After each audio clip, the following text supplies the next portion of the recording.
नमस्कार दोस्तों। Toppers front education में एक बार फिर से आपका स्वागत है। एनटीए नेट जेआरएफ जो कि 2023 में होने वाले हैं। 2023 में आपके 3 नेट के एग्जाम होंगे। 1 फरवरी मार्च में हो रहा है, 1 जून के आसपास होगा और 1 फिर दिसंबर के आसपास होगा। वो सभी विद्यार्थी जो नेट के लिए इच्छुक हैं या जो सोचते हैं कि हमें नेट क्लियर करना है, उनके लिए ये स्वर्णिम अवसर है, गोल्डन अपॉर्चुनिटी का टाइम चल रहा है। ऐसे में आप किसी भी तरह की गलती ना कीजिएगा। जितना डेडिकेशन से आप पढ़ सकते हैं उतना डेडिकेशन से पढ़िएगा, क्योंकि ये मौका शायद दोबारा नहीं आएगा कि 1 साल में कंटिन्यूअसली 3 एग्जाम कंडक्ट करवाए जाएंगे। तो मान लीजिए फरवरी वाले में कुछ कमी रहती है तो आप जून में उसे रिकवर कर सकते हैं। जून में अगर पॉसिबिलिटी रहती है कुछ भी कि यार थोड़ा सा रह गया, तो दिसंबर में सब कुछ आप अचीव कर सकते हैं। तो ये 2023 उन विद्यार्थियों के लिए जो नेट कवर करना चाहते हैं उनके लिए बहुत ही गोल्डन टाइम चल रहा है। हमारे बैचेस कंटिन्यूअसली चल रहे हैं, जिसके अंदर हमने तीनों एग्जाम्स को टारगेट करके आपको 1 एग्जाम की फीस देनी है और आप 3 एग्जाम के लिए प्रिपरेशन हमारे पास कर सकते हैं। इसके लिए हमारी एप्लीकेशन भी है, आप हमसे डायरेक्ट भी कांटेक्ट कर सकते हैं। इसमें आपको मॉक टेस्ट मिलता है, लाइव क्लास मिलती है जो कि डेली लाइव होती है। पेपर फर्स्ट पेपर सेकंड दोनों की क्लासेस होती है, दोनों का स्टडी मटेरियल दिया जाता है, दोनों के प्रीवियस ईयर क्वेश्चंस पर लाइव डिस्कशन होती है।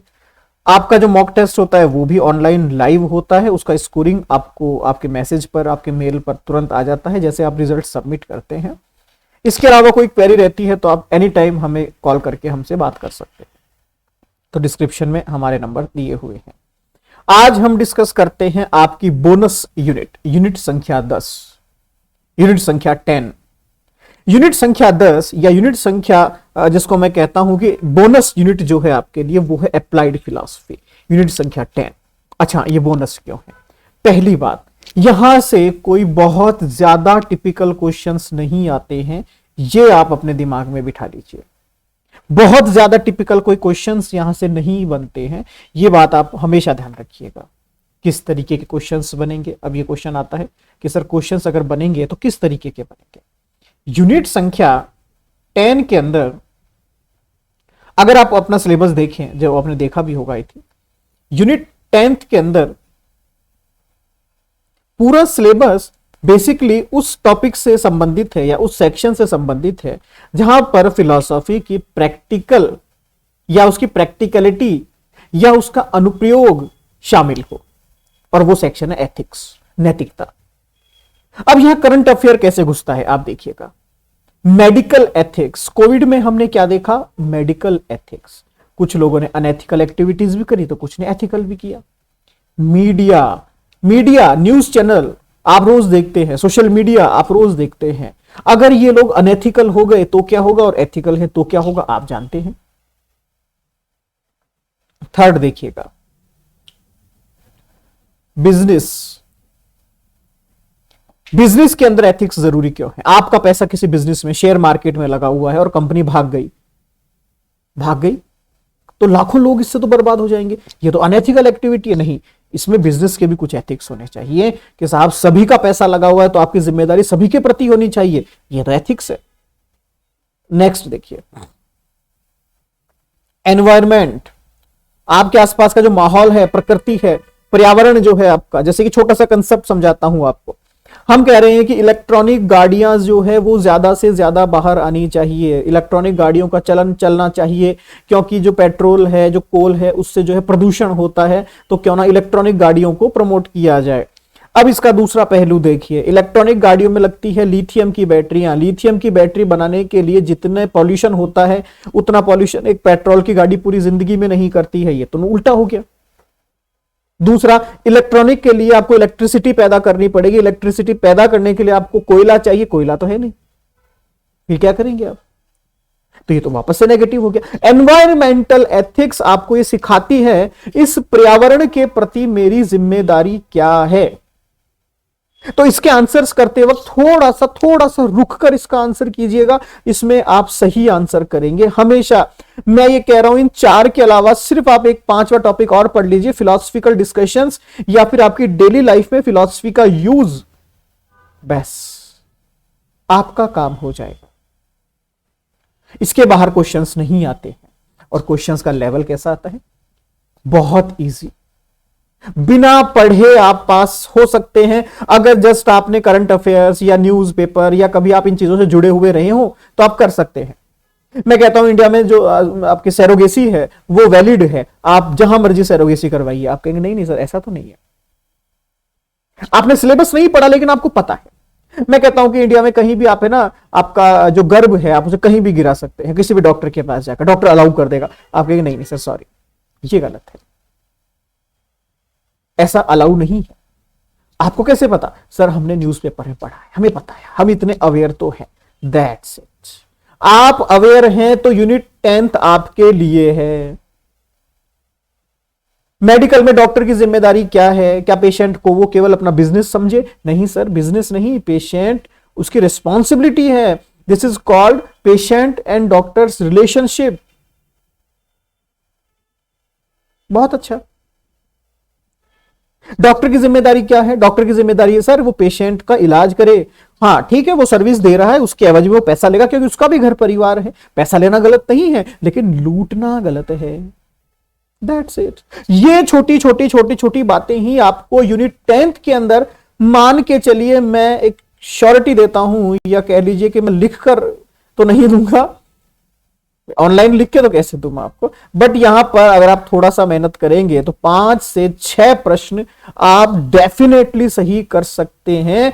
केवल क्वेश्चन सॉल्व करने का एक ही तरीका है, थोड़ा सा धीरज के साथ क्वेश्चन को 3-4 बार पढ़िएगा और आप सॉल्यूशन ढूंढ लेंगे कि इसका आंसर ये है। ना ही तो कोई मैच द फॉलोइंग आएगा, ना ही कोई बुक्स आएगी। फिलोसफर्स अगर हैं तो एनवायरमेंटल फिलॉसफी में है ज्यादातर और कहीं नहीं है, तो आपका काम सिर्फ वहीं से चल जाना है। मैक्सिमम कोई 3 से 4 फिलोसफर है पूरे सेक्शन के अंदर, वहां से 1-2 प्रश्न आते हैं तो याद कर लीजिएगा बस, और कुछ नहीं आता है। डायरेक्ट क्वेश्चन आता है, अगर थ्योरी आती है तो थ्योरी का एक फिलोसफर है, ज्यादा फिलोसफर तो है नहीं क्योंकि, तो इसमें कोई समस्या नहीं है आपको। तो ये ध्यान रखिएगा, इसके अंदर आपकी एक्यूरेसी जो है मैं कहता हूं 100% रहती है। यहां पर क्वेश्चन गलत होने के चांसेस लगभग ना के बराबर हैं अगर आपने ढंग से इसको देख लिया। छोटी सी यूनिट है, एक दिन में पूरी यूनिट खत्म हो सकती है।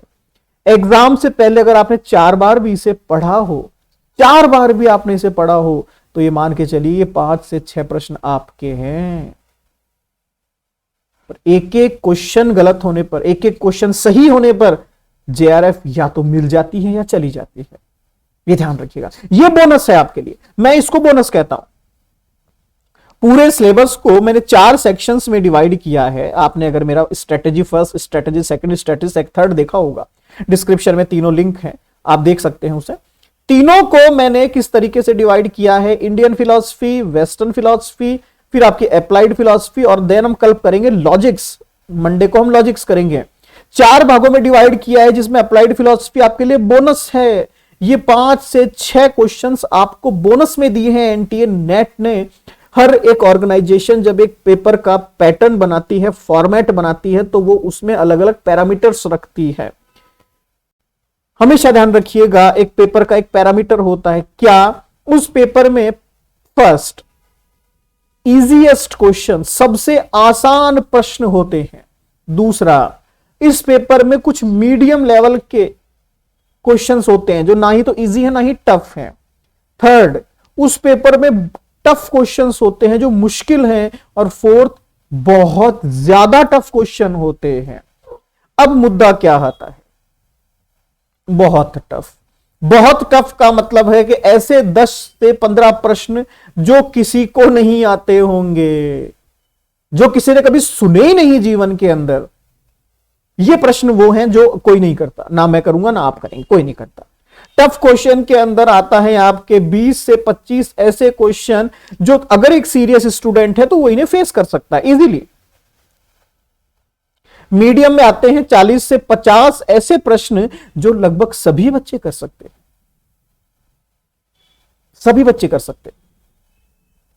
ये लगभग 80 के आसपास हो गए। अब आते हैं 20 प्रश्न, आसान प्रश्न। आसान प्रश्न। मैं हमेशा कहता हूं कि यात्रा यहां से शुरू करो। आसान प्रश्न पढ़ के शुरू करो, फिर मीडियम पे पहुंचो, फिर टफ पे पहुंचो, बहुत टफ को छोड़ दो, आपका तो काम हो गया। आपने 90 प्रश्न कर लिए, बहुत है, जेआरएफ निकल जाएगा। तो हमेशा ये ध्यान रखिएगा, ये 20 आसान प्रश्न बोनस प्रश्न कहलाते हैं। ये बोनस है, इसमें गलती नहीं होनी चाहिए। अगर इसमें आपने गलती कर दी तो फिर कुछ नहीं हो सकता। 20 ये गए, 15 ये गए, 35 प्रश्न मेरे चले गए, बचे मेरे पास केवल कितने प्रश्न? 65 प्रश्न। 65 के अंदर अगर मेरी 100% एक्यूरेसी है तब तो एक अलग बात है, लेकिन अगर थोड़ी बहुत भी उसमें वेरिएशन है तो फिर दिक्कत है। तो ये बोनस है, इसका मैक्सिमम यूज कीजिए। यूनिट 10th आपका बोनस है, ये आपको बहुत कुछ देके जाएगा। कि स्पेशली नेट और जेआरएफ करना है तो ये आपको पढ़ना ही पड़ेगा और यहां से प्रश्न निकालने पड़ेंगे। मंडे को अगर अपन 4th सेक्शन करेंगे मंडे को, जिसमें हम 4th चैप्टर देखेंगे, 4th स्ट्रेटेजी देखेंगे। उसके बाद हम एक एक स्ट्रेटेजी के इंपॉर्टेंट क्वेश्चंस को भी देखेंगे, आखिर क्वेश्चंस कैसे आए हैं आज तक, तब आपको ज्यादा समझ में आएगा। तो ये आपका strategy number 3 applied philosophy bonus. अगर मैं इसके लेवल की बात करूं, टफ रहता है या आसान रहता है, ये मैं 10 में से नंबर दूंगा 3 के आसपास। बहुत आसान प्रश्न आते हैं, बहुत आसान प्रश्न आते हैं, आप कर सकते हैं। मेरी मत मानिए, प्रीवियस ईयर क्वेश्चंस उठाइए और देखिए, आप समझ जाएंगे कि बात तो सही है। मेरी मत मानिए, संदेह पद्धति, संदेह कीजिए मेरी बात पर, लेकिन जब संदेह खत्म हो जाए तो विश्वास कीजिए। यह रने डिकॉर्ड को फॉलो कीजिए कि मेरी संदेह पद्धति तभी तक चलती है जब तक कि मैं सत्य को प्राप्त नहीं कर लेता। That's it. ठीक है, तो आप देखिए, मंडे को हम स्ट्रेटेजी नंबर 4 के साथ मिलेंगे। तब तक के लिए बहुत बहुत धन्यवाद।